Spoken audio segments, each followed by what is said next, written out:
assumed that you did. I don't even know. The only quote that really, like, I wrote in all caps, which is usually how I pick which one I want to start with, is when they're fighting, and she's like, I didn't flip it up, it twirled up. Like, her skirt. Twirled! Yeah. It twirled up! But I definitely cannot give her delivery any justice. That's one thing about this movie that, like, I love this film. I love the book that it's based off of. I don't think it did the book very much justice, but the performance by both of these actresses is crazy. Like, Shirley MacLaine is serving Mommy Dearest. Ugh. She even says it at one point, right? She's like, you think I'm Joan Crawford? I loved that. I love the self-referential, like, problematic Hollywood Nepo baby mommy issue cycle that never ends. Like, this movie's, like, really self-aware about it. But anyways, hi, this is The Swamp. It's our podcast. It's an acronym, stands for some whack-ass movie podcasting. I'm supposed to say it's an acronym. Oh my god. I'm really full-loving all my lines this week. Jesus. It's okay. We're recording at like at 10:30 in the morning. I woke up at 10 o'clock when we were supposed to record, and I said, Dara, please, give me 20 minutes. But I'm Dara, and I'm one host of this podcast, and I'm here with my co-host Emily, and we're here. It's Meryl Streep, and we are talking about Postcards from the Edge, and Emily pick. I had never really even heard of this before you. I did not know it existed, but you have read the book, which is written by Carrie Fisher. Yes. And this is the movie based on the book, and it's like a semi-autobiographical book, right? It's not. She doesn't claim that it's like a straight-up biography, but it's like. No, it's loosely not. based. But, like, watching this movie, I'm like, okay, come on. Yeah, exactly. Yes, it's semi-autobiographical. This movie definitely went more for, like, kind of cut all the fat off the sides, you know what I mean? And just went straight down the chute of, like, okay, this is Carrie Fisher's life. But, yeah, no, if... I had, like 2 years ago, I had this Carrie Fisher summer where I read just about all of her books, all of her memoirs, which would highly recommend, and then this is a book as well, and I read this one, and I flew through it, and so, I think this is one of those movies that, like, sometimes, like, I mean, in accordance with Meryl Streep Month, you don't need to read Little Women to watch the movie. You don't. But I would highly recommend reading this book if you ever were, like, gonna dive into this movie. It's a quick read, it's an easy read, and I think that the book has a lot more of, Carrie's voice than, like, what the movie has. Which is interesting, because she wrote the screenplay for the movie. So you would think it would translate, and I want to get your opinion, because I guess a lot of people said that the book and the movie are really different. They're pretty different, yeah. They're pretty different. It's the same idea, but, I mean, obviously there's shit you can't go into, like, in a movie and, like, a book. There's a handful of differences, and I don't remember it all very clearly. This was, like, 2 years ago or something that I read the book. But there's just, like, short little storylines, kind of, that don't get fleshed out in the movie because, like, you know, they don't have time. It's like a 90-minute film or some shit like that. And obviously you're gonna focus on the big picture of, like, her and her mom, because you know it's Carrie Fisher and Debbie Reynolds, and that's what's gonna bring, like, people to the box office. I wanted to give everyone, I, like, literally have a chart drawn for myself as I was watching this movie, because I'm like, when we talk about this, I know that nobody has ever, like, criticized us for doing this, but I'm pretty self-aware about the fact that when we talk about movies, we often just say the name of the actor, not of the character in the film. Yes. Which this movie has, like, an extra layer, because in real life, it's Carrie Fisher and Debbie Reynolds. And then in this, like, semi-fictionalized version, it's Meryl Streep playing a character named Suzanne Vale, and then Shirley MacLaine playing a character named Doris Mann. So I'm like, oh my god, when I talk about this, I'm gonna be like, Carrie, Meryl, Suzanne are all the same person. Yet this is gonna get so out of hand. Of, like, just It's about to be so hairy. Just draw, randomly pick which name am I going to refer to them as. It's who's to say, know? Exactly. No, I feel you 110%. But I liked this movie. All I knew about it was that you liked it and recommended it because you have your, personal, nostalgic and also just, interest connection with Carrie Fisher. Well, yeah. And I would say I'm just a huge Carrie Fisher. Yeah, I would say I have less of that. Obviously I admire her, but I haven't read any of her books. Do you have, out of all her books, do you have one that you would, recommend above all, or are they just, across the board pretty... Hold on. Because I can't remember all of their names. Because I know some are, memoirs, some are, collections of short stories, right? And then some are... Mm-hmm. Yeah, most of the, I would say, because I read a handful of them... oh my god. Well, I'll tell you what. I think that one that's really interesting is The Princess Diarist, which is, basically she published the diary that she kept during the time that she was filming Star Wars. Oh, that's really cool. And so, so you read all about, her affair with Harrison Ford and everything like that. And that is, if you're into, all of the Star Wars shit, that is certainly, an interesting one. But I think that Wishful Drinking, which was her first, sort of, memoir that she published, is probably the one to read. Okay, I'll keep that in mind, because maybe I'll have a Carrie Fisher summer. Yeah. Who's to say?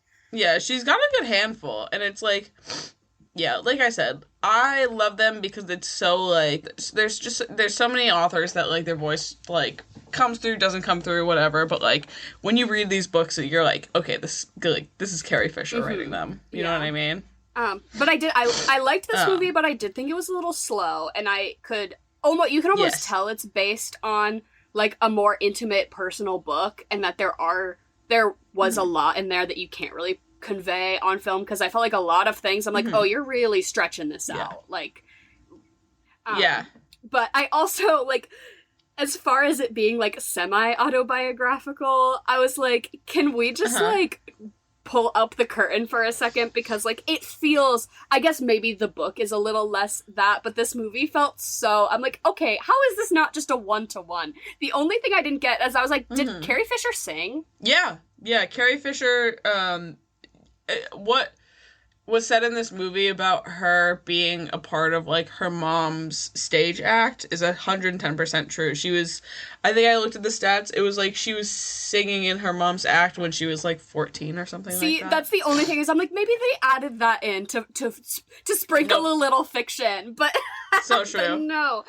Oh my god. Yeah, because I was Googling, I was like, did Carrie Fisher sing? And they were like, yeah, well, she could sing. And I'm like, well, most famous people can sing. I feel like... Yeah. I feel like you have to. I also feel like if you have, a famous face, this is, completely, me, talking out of my ass, but I feel like people who are famous have big mouths. What is considered, beauty standards and stuff is, you have big features, typically, big eyes, big mouth, and I feel like people with big mouths are, better singers, right? I feel like when Celine Dion is hitting those notes, she is she's like Pac-Man, it just opens. I feel like yeah. I feel like when people who can really sing, you can see their molars. I think that's just because they're singing. Maybe. But I feel like if I open my mouth all the way, you're only getting my to my incisors at best. You just have a small mouth, I think, because I can open my mouth extremely wide. That's true. Maybe you can secretly sing and you're just not telling anyone. I don't know about that, but... But speaking of, I know, everyone knows Meryl can sing. She's in musicals and she does the singing thing, but honestly, she really impressed me here. Her two musical numbers, I was so happy that they kept the entirety of both of them, because I feel like a lot of movies could easily have done that back-to-back mother-daughter musical number scene as we're just gonna boom boom, they did it, and then it's the fallout or whatever. But to show the full from start to finish with hardly any camera cuts or anything, like those musical numbers, I thought was such a like an interesting choice. I feel like we don't see that a lot. Like, because even with musical numbers in movies, usually it's like something is happening and we're getting a lot of action scenes and they're moving throughout some sort of like, no, it's just Meryl. Just Meryl next to a piano. Like, damn, that was a choice, and I think it paid off. I really... Yeah. I loved that a lot. I think the end scene makes me, like, cry. Like, gorgeous. The way that... Oh, my God. The way it pans up to Shirley MacLaine in, like, the fucking rafters watching her sing in this movie rips my heart out. I also really liked just the Aretha friend who just, like, was around, like, her friend from rehab who just, like, sticks around. Like, she's, like, at the family functions and she's at the thing. I'm like, I like she's Aretha. Just a friend. Doing the thing that friends do. Yeah, no, I totally agree with you. I loved that character. But yeah, as far as, like, I feel like this movie, as from what little I know about Carrie Fisher's life, all of those facts. It's pretty on point. All of those surface level facts are in this movie. I'm like, okay, they like put out a casting call for like Harrison Ford knockoff. Like store brand Harrison Ford. They're like Dennis Quaid. Store brand Harrison Ford. And he's basically I was like, are they just gonna make him a carpenter? No, he's a rancher. But like they're like, oh, he's a carpenter. Fuck. I mean, he's a rancher. He's a rancher. I was like, damn. Yeah. And then, yeah, like, just her whole relationship with her mom seems pretty, from what I know, like, on point. So I was almost trying to find, like, where they were putting the fiction in. But it doesn't really seem... They basically cut away all of the fiction in this movie. And I was wondering, so, like, this movie takes place, I guess, as she's sort of, like, dealing with her addiction, and then she's in these Coming movies. right out of rehab, yeah. Yeah, and she's, in these movies that are, like, sort of, like, B-list, like, not, like, you know, she's a washed-up, you know, she says she's middle-aged at one point, which I'm like, how old is she even really supposed to be here? Like, what, like, 35? Like, I don't... Yeah, something like that. But I'm like, these movies in this setting that are supposed to be her, like, taking what she can get. I'm like, in real life, I was, like, looking at her discography. I'm like, what was that supposed to be? Like, Blues Brothers? Like what was that supposed to be? Yeah, right? I have no idea. Because I'm like, has she really been in anything, like, not iconic? I don't know. Yeah, that flopped. Yeah, I couldn't say for sure. But do you want to give anyone who hasn't seen this movie... I feel like it can't be that popular, right? I had literally never heard of it, but maybe I'm just like... Yeah, I would say it's not, like... Yeah, I wouldn't say that this movie is, like, iconic by any means, but, like, I think that anyone who read the book is, like, watching this movie.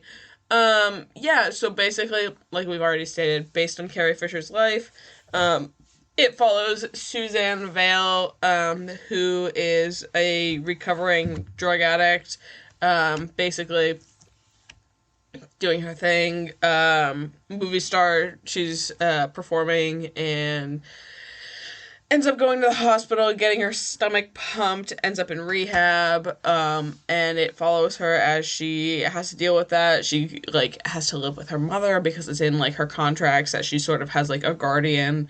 Oh, yeah, like, I'd say watching over her while she's, doing these movies, getting back on her feet. Her mother is, played by Shirley MacLaine. What's her name in the movie? Doris Mann. Yeah, she plays Doris Mann, who is, like, also, like, a old Hollywood, you know, staple name kind of thing. But also, like, is an alcoholic, so, like, not... Yeah, also is an alcoholic, like, has her own issues kind of thing. And, I mean, like, it just kind of, like, it's not a particularly exciting movie. It's definitely a lot of, like, fluff, and then you have these, like, really big, heavy, like, dialogue scenes between, like, Meryl Streep and Shirley MacLaine that just, like, rip your heart out. But basically she ends up going out with the man that that, like, left her at the hospital to get her stomach pumped, and, like, finds out he's cheating on her, and she's like, what the fuck, and she's getting back on her feet, like, in the acting world, and there's, like, a lot of, like, shit to go through with that, like, getting drug tested and everything like that. Yeah, it's not, there's, like, not a lot of plot to this movie. No, yeah, nary a plot. But I would say super Just dialogue Oscar, driven. like, yeah, like, just like, Oscar-worthy performances. Which I will say, like, I really like how they handled the, like, romance plot of this movie, because it's like, obviously that's Harrison Ford. I don't, like... Like, yes and no. I don't know. Maybe he's supposed to be, like, an amalgamation of several I men think so. who fucked her Yeah. over. It always, like, jump scare fact in my mind. Like, I know that I know it, but then when I remember it, I'm like, oh, that Carrie Fisher was married to Paul Simon. Yeah, it's crazy. But also, like, she was 26 and he was, like, 45 plus when they, like, first got together, which is, like, a little questionable. But that they were, like, together on and off for, like, 12 years. Yeah. That they were together, and then they broke up, and then they got married, but then they got, like, divorced, but then they, like, got back together even though they were divorced, and it was, like, a whole thing. But that a lot of his songs are like, about her. Yeah, absolutely, yeah, they definitely are. I think that from what I know about her and, like, the books, like, that was, like, kind of, like, the love of her life and everything like that. But yeah, no, it is definitely crazy. I love the fact that, her, husband, I don't know if they were husband or whatever, but Billy Lord's father, like, ended up being gay. Yes. And, like, they were together, and, like, I love it. I didn't know that. It's so on brand for, like, everything. Because I didn't know that because I was, like, investigating the family tree, and I saw that Billy Lord has 2 kids. Billy Lord has 2 babies. And so, but the thing that announced it was, like, Billy Lord's father announces, so I clicked on, I was like, oh, who is he famous? But then it was, like, him and his husband, and I was like, what? Just, like, the plot thickens. Exactly. But I guess, yeah, like, Dennis Quaid's character, what even is his name? Jack something. I don't know. He's like Harrison Ford presenting, but some sort of amalgamation of, like, shitty men in her life. But the whole, like, he shows up and is basically like, oh, like, I'm obsessed with you, I'm in love with you, I want to take, like, they've known each other for 10 minutes, and he's, like, confessing his dying love, but he is being so creepy to her. He's like, you smell like the future. And I'm like, what the fuck are these corny-ass lines? Like, red flag after red flag, and he, like, brings her out onto this terrace and, like, cups her face and is like, I've known you for 10 minutes, but I'm so in love with you. And she's kind of like, okay, like, sure, like, she clearly likes the feeling of being loved, but she is not, like, reciprocating it. She's like, yeah, we'll see, whatever. But I like how it was, like, as an audience, I never for a second believed this motherfucker. Like, I did not find a single thing he did to be charming, endearing, or romantic towards her. And then the fact that, like, it sort of has the fallout of, like, jump scare Annette Bening. Dude. Oh my god, I, like, screamed when I clocked it. The scream? You know what I mean? Because the scream that I scrumped when Annette Bening shows up for exactly one scene and fucking acts the house down, boots Houston, I am deceased, like... Yes. Well, I was like, where do I know that face? I'm sure, because anyone that's been listening to this podcast for more than, 5 minutes can probably infer that we're big, like, IMDb girlies. Like, we need to know who's playing who, even if, like, they're on the screen for about 20 seconds. But I was sitting there, I was like, I know this person, because, in the year of our Lord, 2023, I have not seen a young Annette Bening in anything. I don't know about you, but seeing Annette Bening with hair, like, past her shoulders. Right? It did also take me a minute. It took me a minute to be like, who is that? And then, like, oh. Right? I was like, no fucking way. I just clocked this. And I was just proud of myself, honestly. But yeah, no, she really did slay for the 2-minute scene that she had. I feel like there are so many instances of this movie that have incredibly minor characters that show up and are relatively famous actors, and then they just, like, fucking act like no small parts, like Richard Dreyfuss as the doctor who pumps her stomach and sends her the flowers. Like, he also was on screen for all of 2 minutes, and yet I'm like, why are you, like, you are acting like you're not stealing the scene, but you are, like, keeping Meryl on her toes kind of thing. And for real. Obviously, Gene Hackman as the, like, director who dealt with her in her peak of her issue, and then afterwards when they're, like, doing that, like, re-voiceover thing, and they have that really, like, that made me cry. That touching scene. Like, he also is really, like, giving a performance.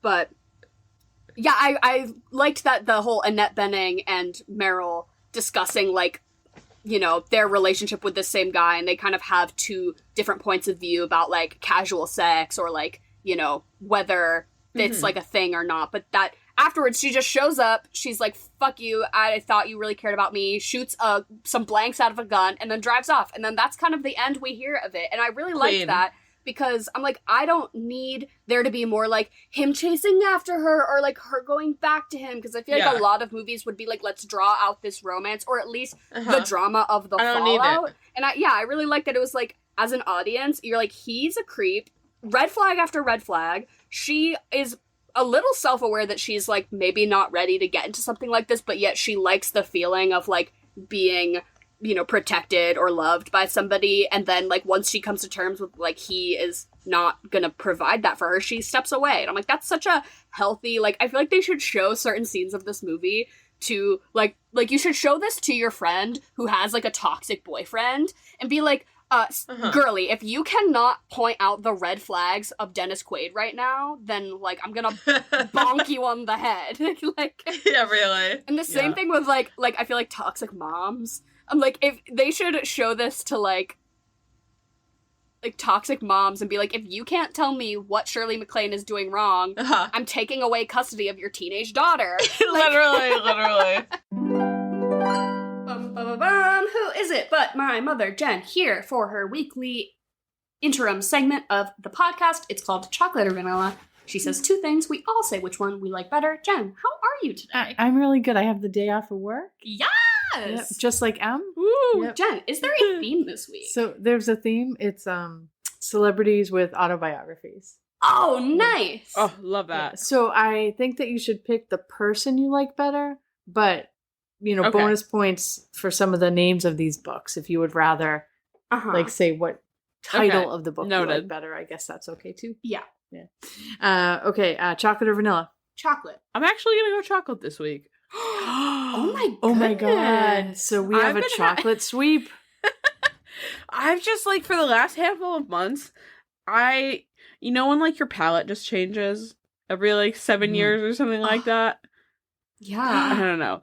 I have been on a chocolate kick. Wow, Emily, this is crazy. I've been waiting for my palate to change. I know, this is the second time. I wish you got to pick.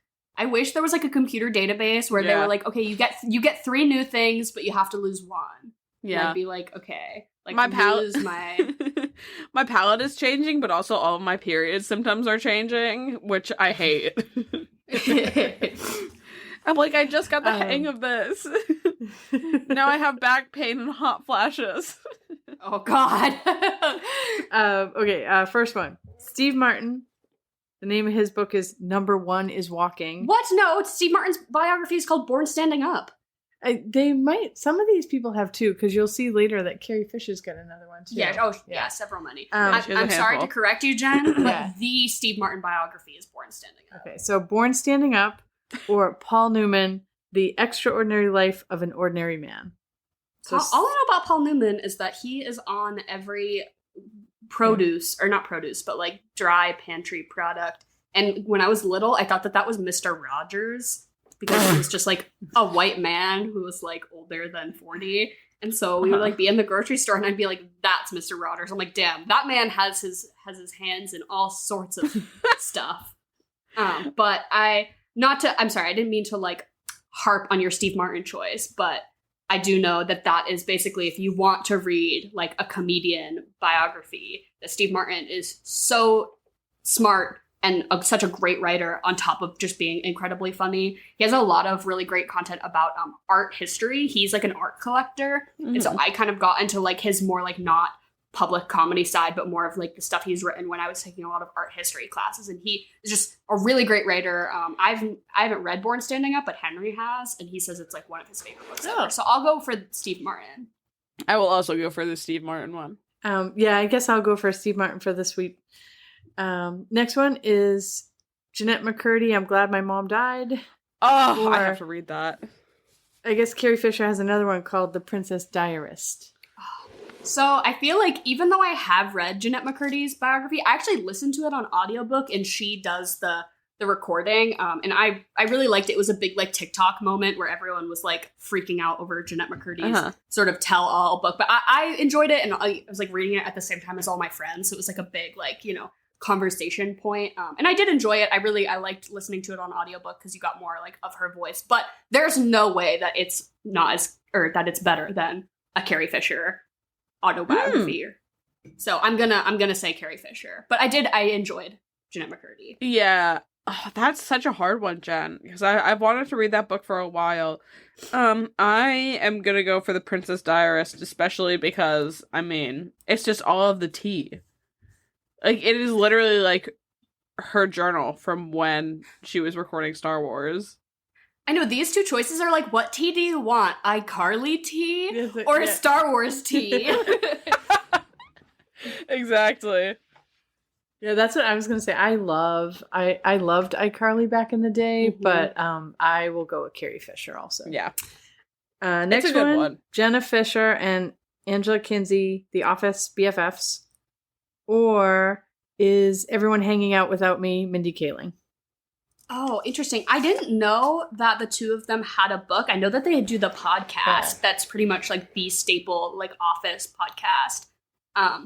But I didn't know they had a book about it. But I guess I'll pick the Mindy Kaling one. I don't really feel particularly strongly about any of these actresses. I know a lot of people are like balls to the wall obsessed with The Office. And I think Mindy Kaling is fine. And I think that the like writing stuff she's done for other TV shows is like fine. Like I don't dislike it, but fine. It also like isn't my favorite. Like I know there are people who like will die for the Mindy Project, and it just like didn't grasp me, I guess. But I'll pick the Mindy Kaling one just because I like all the drama about like how her and BJ Novak secretly have all those kids together and they like live in a secret house. I just think that is so like Ryan and Kelly of them to like have a like to keep the whole thing such an air of mystery around it for like literally no reason.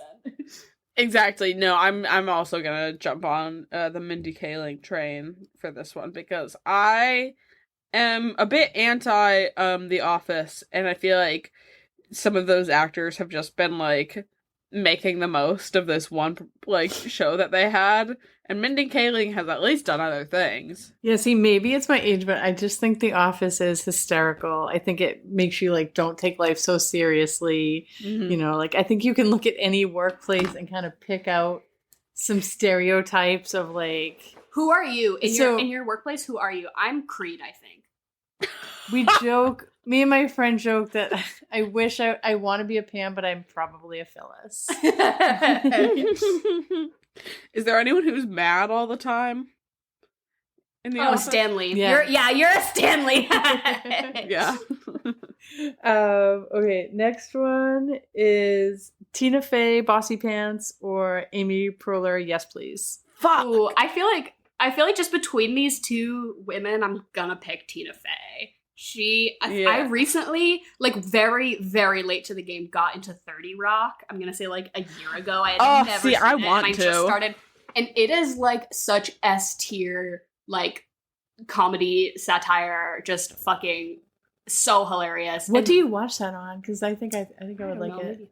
Is it Hulu? I don't know. But between like, if it's like Amy Poehler, Parks and Rec, Tina Fey, 30 Rock, like it's 30 Rock. So I also love the cover of that book of like her with those like hairy man arms and like suit, but then it's like her head. Yeah. Very clever.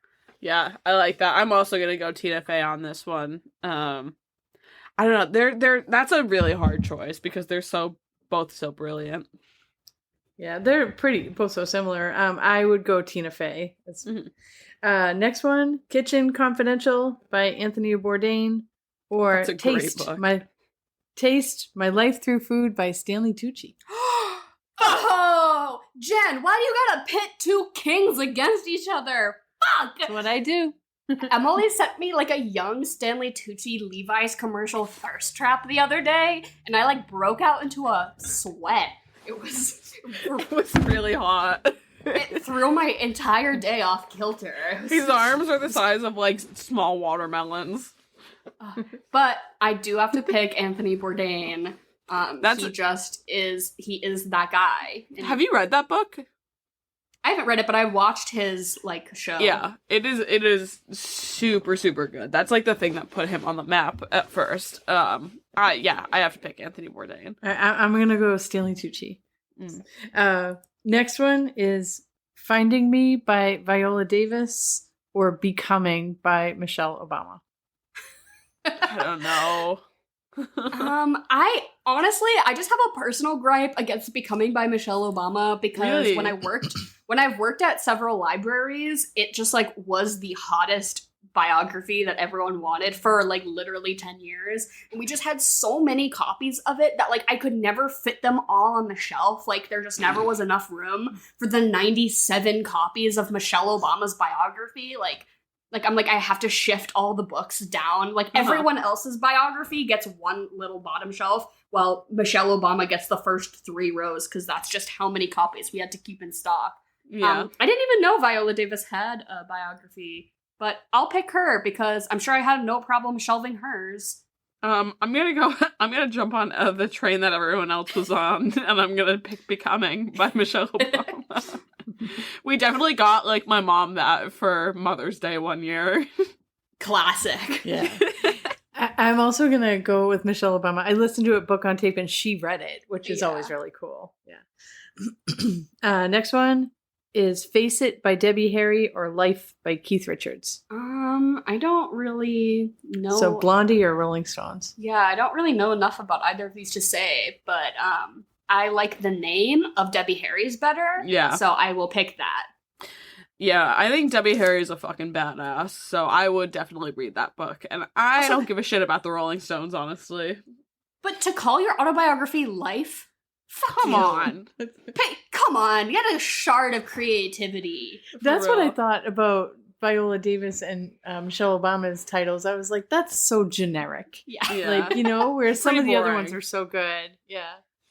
I wish my mom was dead, and I'm happy my mom died, and the cover is her holding an urn. With confetti coming out of it. Yeah. Iconic.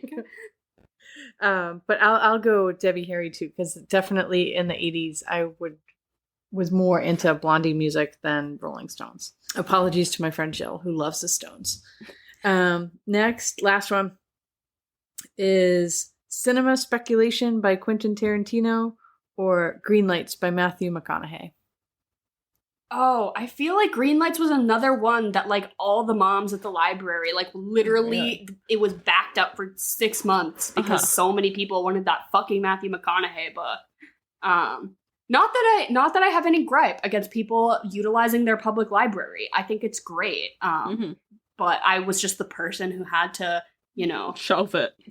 Tell a bunch of like horny middle-aged women, like, no, I'm sorry, you are gonna have to wait for the Matthew McConaughey book. Like, I can tell you're really upset about it. See, I didn't know he was that big. Like, yeah, I don't know. Weirdly. Everyone wanted to read it. But I'll pick the Quentin Tarantino one, I guess, because I just would say I objectively like his body of work better than Matthew McConaughey's. Yeah, I 100% agree with you there. I would like to hear more about his like early days. Yeah, same. I agree with your statement. Like, I like Quentin Tarantino stuff much more than Matthew McConaughey stuff. Yeah. But so next question is like, do you have a name for your autobiography?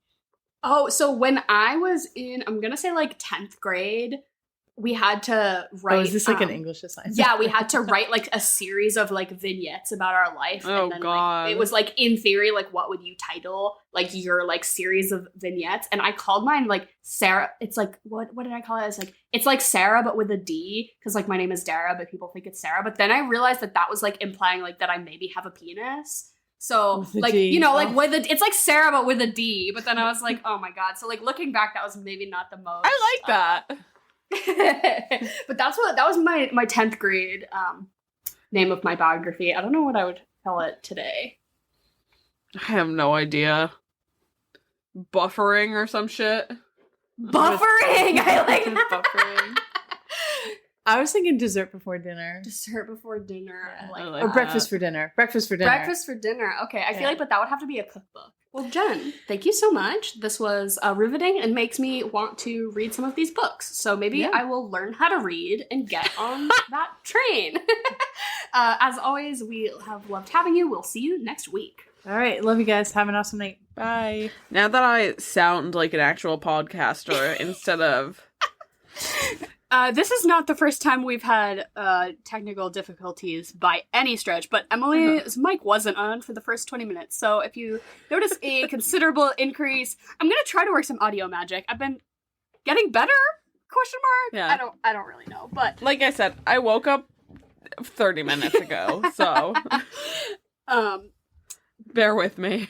But I want to talk about, like, the sort of dialogue, the tone of the dialogue in this movie. Because I feel like it was pretty unique, in my opinion, and it was very, like, when you can tell a movie is based off of a book, but I thought so much of it was, like, quippy and smart, but, like, funny in a really understated way that I think maybe, like, if you sort of, like, zone out for a second, you might have, like, missed some of the undertones of what everyone was saying. Like, I felt like there was a lot of, like, context and layers to all the dialogue, and I think that Meryl played this character as, like, sharp and witty and constantly, like, joking or being sarcastic, but in, like, almost a deadpan kind of, like, tonal way.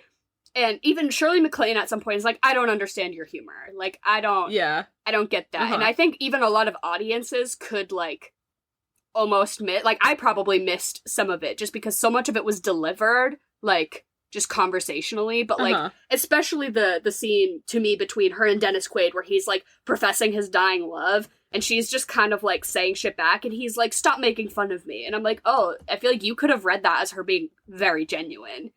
Yeah. You know what I mean? That's a lot of scenes. I feel like you could read it as her being genuine, but, like, she obviously is not. Which I think is a pretty tough thing to convey, both through a screenplay and through an acting performance.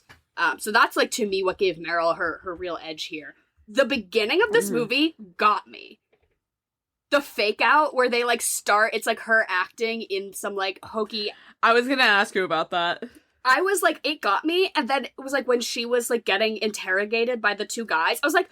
Why is Meryl acting like her? She's not giving a good performance. Like, her line delivery is, like, a little off. And I was like, is this gonna be, like, a Meryl flop? And then they, like, pull it back. And I was like, oh my god, you got me. Like, even she knows how to... guys! I was like, Meryl, you know how to act, like, bad on purpose in the context of that you're a coked out actress. Like, just... Yeah, she's no, so for real. good. Yeah, and I forgot that's how it started, so I was excited to hear what you had to say about it, but it is solid. It does start out slow after that, though, I will say. Yeah. Well, you gotta get through, I think, the meat of, like, the context of her overdose. It's like a book. Yeah. It's exactly like a book, which I like. Because, I mean, you have to, like, get into it until you're like, oh, okay, I like this. You know what I mean? Yeah, you certainly need the context and the backstory to understand. Then those emotional moments become so much more when, like, you know, you need to earn it. You need to work for it. But there is actually a fair amount of, like, obviously a lot of real life influence because this is based on a true story. Yeah. But it was wild to me. I sort of did some IMDb digging, and Debbie Reynolds wanted to play herself. So this movie, of course she did. Like, fucking of course she did. That is so perfect. Right? And so this movie is directed by Mike Nichols, who is an EGOT. If you didn't know that. EGOT Mike Nichols, which I didn't really know, like, what else he had really done, but I guess he's a big, like, stage guy. He's got his most of his EGOTs are in the Tony department, but he has, you know, across the board. And so Debbie Reynolds was like, I think I should play this character. And he goes, I don't think you're right for the role, which is so funny. But so he specifically wanted Shirley MacLaine. And then I was reading and I was... Fucking love Shirley MacLaine, dude. The reason she, I think, was so good at this is that she is, like, a pretty toxic mom in real life. her daughter... What do you mean? So her daughter, let's see, I wrote this down. Her daughter is Sachi Parker, another, like, Nepo baby, literally same situation, like, super famous, classic old Hollywood mom, Nepo baby. Her mom got her into acting, but, like, never really let her shine because she was, like, jealous because she was young. And she wrote a tell-all memoir published in 2013, so way after this, about how her mom was, like, about how Shirley MacLaine was literally, like, kind of fucked up, not around a lot, and, like, made her, like, all this, like, weird stuff about, like, forcing her daughter to lose her virginity when she was pretty young. She's like, you have to, like, lose your virginity. And then you have to go out to all these sex therapists and, like, tell them about it so that you can, like, develop into a woman and that'll make you a better actress. Like, literally so much crazy toxic shit. I was, like, literally just surface level reading about this Sachi Parker memoir. And... right? And so I was like, oh my god, of course Shirley MacLaine is playing this role so well because that's, like, that's you! And I'm like, how could Is Shirley MacLaine still alive? I don't know. If so, she's old as fuck. Gene Hackman is still alive. He's in his 90s. I think she is. I think Shirley MacLaine is still alive. Yep. She's 89 years old. Yeah, that bitch was acting with fucking, oh god, what's her name? She's like the darling of the fucking 50s and 60s. Audrey Hepburn. Yep.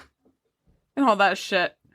Like, dang, girly pop. That's crazy. That's actually fucking insane. That she...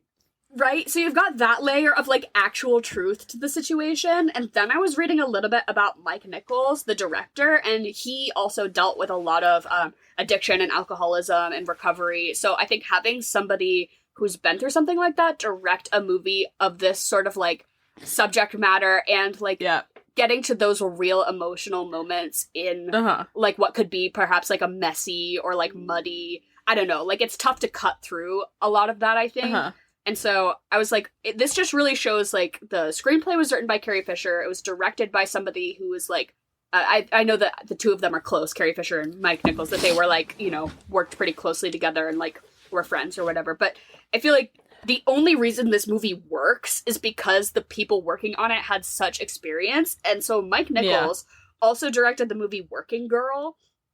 And he had just... I've seen that one, yeah. He had basically... just come off of directing Working Girl, and Melanie Griffith, whose mom is Tippi Hedren from the Alfred Hitchcock movie The Birds. Oh my god! So literally, like, as the plot thickens, so Melanie Griffith is Nepo baby of Tippi Hedren and had a bunch of addiction problems and was showing up to set of Working Girl, like, drunk off her ass.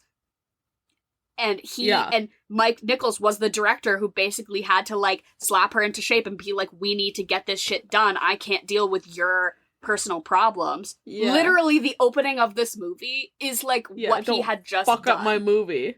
Right? So I was like, just so much of this is, like, not only, like, based on the memoir, but, like, each person has such, like, a lived experience similar to the plot that I was like, damn, like, I was, like, going down such a rabbit hole of then, like, mother-daughter Nepo baby situations where, like, the mom, like, is jealous that the daughter might have the potential to outshine her, so she uses her power to stunt her, and then they just both end up having addiction problems, like Judy Garland and Liza Minnelli. Like, like, that is, like, the staple of that situation, I guess. But there's so many Nepo baby mother-daughter combo, like, addiction, jealousy, toxic... like, just intertwined into this movie. Oh my god, you did a deep dive. I did not realize. No, I just, like, because I was curious about, like, their, like, Debbie Reynolds and Carrie Fisher's, like, real life, and then as I was reading about that, it's like, it just sort of unfolded itself because I was curious, like, about the director, and I don't know, it just all is, like, so, like, more real than you even could realize surface level. It really, like, astonished me, which made me enjoy my viewing experience a little bit more. But I do agree that maybe I would have liked this movie a bit more if I had read the book, because there were parts that I was like, you're kind of losing me. I'm like, okay, you're kind of losing my attention span. But I think that the moments that hit really, really did hit. Dude, something about Shirley MacLaine's performance just, like, had my head, like, buzzing. The way that she's, like, singing after she just forced Suzanne to go and, like, perform, and obviously, like, she didn't want to or whatever. Something about Shirley MacLaine standing there smacking a piano. So good. Like, I have never, like, I don't know why it gave me the amount of serotonin that it did, but I was over the moon watching that scene. That, I will say, is probably my favorite scene of the whole movie, and especially as, like, a juxtaposition of sort of maybe, like, newer Hollywood versus old Hollywood. Like, Meryl gives this, like, sort of, like, personal and emotional performance that's, like, maybe a little, like, low energy, but, like, you know, more, I don't know, like, soulful, I guess. And then Shirley MacLaine gets up there, and she's basically, like, on the fucking Ed Sullivan show, like, it's like talk singing, you know, like, which I just thought that was, and like Meryl wants to hate it, but she can't hate it because it's just so campy. Hate it. You can't. Well, exactly, and it's like, it's just that scene like does a lot for me because right after like her mom forces her to sing in front of all these people and she doesn't want to. All this girly pop wants to do is go to bed. You know what I mean? Forces her to sing. She sings or whatever. She's like, I'd be pretty fucking annoyed by that. Her mother gets up there and, like, she can't hate it. She's in it. She is, like a giddy little girl, like, watching her. And it's like, I just loved that scene a lot because you can tell she's so exhausted by it, but, like, the girl loves her mother. But that's, like, me insisting that I'm gonna perform Shrek the Musical for everyone after, like, 6 glasses of wine. I'm like, wait, no, everyone, sit down. I'm a star. Can I tell you who my favorite character in this movie was? Yes. The sunglasses that Suzanne wears. The gay sunglasses? Day. Oh my god. They look like Amelia Earhart's like pilot goggles, basically. But I have never been so fucking obsessed with anything in my life, dude. I'm about to go on like eBay and find this exact pair. Oh my god. No, I feel like every queer woman owns a pair of those like little kind of round like sunglasses with like I feel like Ray-Bans makes a pretty solid knockoff. I do own those, yeah. No, every time she puts on those sunglasses, you know it's business. Ugh, and like A-cab, but like her in that cop fit. Oh my god, her tied up to the cactus. It was doing everything for me. Maybe that was supposed to be Blues Brothers. I mean, maybe. I have no idea. I doubt it was supposed to be anything specific. Yeah, probably not. But yeah, I don't know. As much as, like, I think this movie does an outstanding job at what it does, I wish Meryl got more of... I think that she got as much as she could, but I wish Meryl put more of, like, the humor that Carrie Fisher has on the screen. Yeah. But it's also one of the things, like, the only person that could do it is Carrie Fisher. You know what I mean? She did an outstanding performances by both her and Shirley MacLaine, but it's, yeah, that is the one thing that I will say, like, I would be like, okay, just read the book. And yeah, I feel like that's why, like, that sort of humor, like, a little dark, a little dry, does translate a little better into a book, because, like, it's like words on a page that you can, like, process and then get the joke for yourself, whereas her performance it has to be kind of understated, because you can't do, like, a ba-dum-tss for those, like, sort of jokes, you know? So it's like, you get it when you get it, and you don't when you don't, and that's, I think that type of thing, I think she did as good as she could, probably, and the writing was as good as it could have been, but that kind of humor is really tough, especially when you're not trying to be, like, overtly, you know, like, oh, I'm being funny now. It's like, because that's not how it is in real life. Yeah. The only scene that I feel like was like that one is, like, when Shirley MacLaine's in the middle of, like, giving her, like, a speech, she's making a smoothie and then grabs the bottle of vodka out of the... Oh my god, the vodka smoothie. Made me giggle. Yeah, a lot of, like, visual humor, too, in this movie. Like, I don't know, like, as they're having their fight and she's, like, walking up the stairs, and then she's, like, talking about, like, twirling the skirt rather than... It's, like, it's, like, very, like, physical comedy. Yeah. But, yeah, I feel like that's sort of, like, aids into why I think a lot of, like, the pop culture understanding of what sarcasm is a little bit stunted today, because I feel like what, you know, is commonly referred to as, like, a sarcastic character is, like, the fucking raccoon from Guardians of the Galaxy, where, like, the sarcastic inflection is, like... I know what you mean. Bet you didn't see that one coming. Yeah, but you didn't see that one coming. Or, like, he's right behind me, isn't he? Like, it's, like, that sort of, like, quote-unquote sarcasm, where in real life, the people I consider to be, like, the most sarcastically and dry kind of funny are people who do the deadpan complete no in, you know, change of inflection in their voice when they're saying something like super shady or like, you know, with some sort of undertone. But that's, again, hard to convey on film. But I feel like the common, like, oh, that person is so sarcastic. I'm like, they're actually not. Like, that's, sarcasm is not like, you know what I mean? It's an art. Right. Thank you. Yeah. No, I know exactly what you mean. Oh, I thought this was Reba. Literally from the poster. From the movie poster, I was like, is this Meryl Streep and Reba? And then I was like, no. But I'm like, Imagine if it was. I wish it was. A single mom who works 2 jobs, loves her kids, and never stops. Like, that would be kind of a slay. Oh my god. I don't think the age difference is enough for Reba to play Meryl Streep's mother, though. No, I think that's, I don't think that's... But far so, enough. Yeah, do we want to get into our regularly scheduled programming? I feel Absolutely. like Fuck, Marry, Kill is tough because we have our big 2 of Suzanne and Doris, but then who do we want the third, do we want the third rogue to be, like, fucking Dennis Quaid, or, like... Yeah.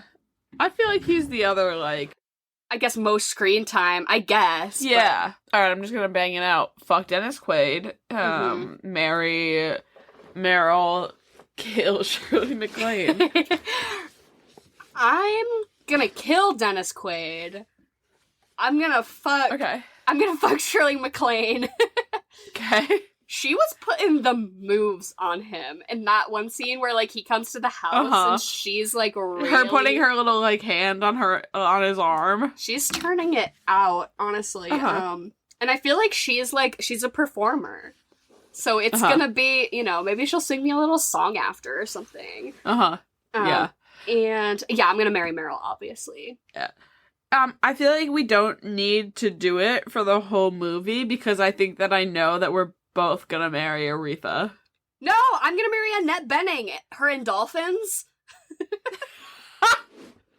Okay, true. I'm gonna marry Aretha. And then I think I'm gonna fuck Richard Dreyfuss, the hot doctor. Yeah. And then that checks out. I'm gonna kill the director who was like, Meryl Streep's boobs are saggy. The one who was like, oh my god, yeah. The one who was like talking shit in the trailer, and oh my god. Not to, like, take a step back from our segments, but the whole sequence where everyone is telling her to have more fun with it is so pointed, because I've never even been in any sort of, like, production acting of anything, but I always was, like, as a secondhand, like, observer of people receiving notes of, like, bigger. What does that mean? Like, what does that mean? Or, like, have fun with it. What kind of fucking note is that? Like, as a director, you, like, pointed instruction is the only way. Like something vague of, like, I can tell you're just, like, your heart's not in it. Like, what the fuck does that mean? Like, tell me to do it, you know. Be like, oh, in this performance, your character should be feeling XYZ, and I'm not getting that from you. Like, that is how you direct. I've never directed anything, and I know that. Just being, like, just have more fun with it. Like, what is that fucking... I hate, as, like, a bystander of things, when people are like, just have fun with it. I'm like, what? I'm at work, bro. Like, no. I'm not having fun ever. I loved all those, and, like, you know, her overhearing them talk about, like, her body and stuff. I'm sure that was, like, so came from a place of truth of being in Hollywood, and just everyone being like, you know. No, absolutely.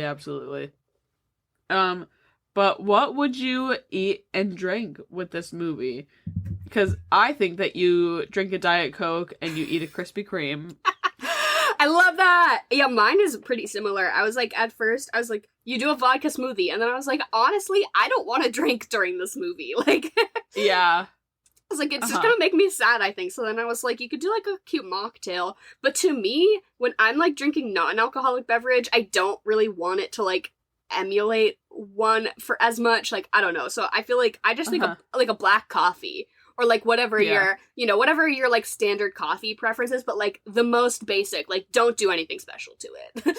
Like just a cup of coffee. And then I liked the cake with her face on it at her like homecoming party, but I think you should like really botch it. Like, what is it called when people like fail, like baking fails or whatever? What is that TV show? I don't know. There's like a TV show where they like have to try to do Pinterest baking things, but then like with no instructions. Oh, I've seen it. I've watched it. I don't know what it is, but I know what you're talking about. But it always like a fail, you know. So you should have to like make a cake of your face, but like don't look at any reference or instructions, and it'll like just look really botched. But I think that would be really that would be really fun. So like a coffee and like a cake.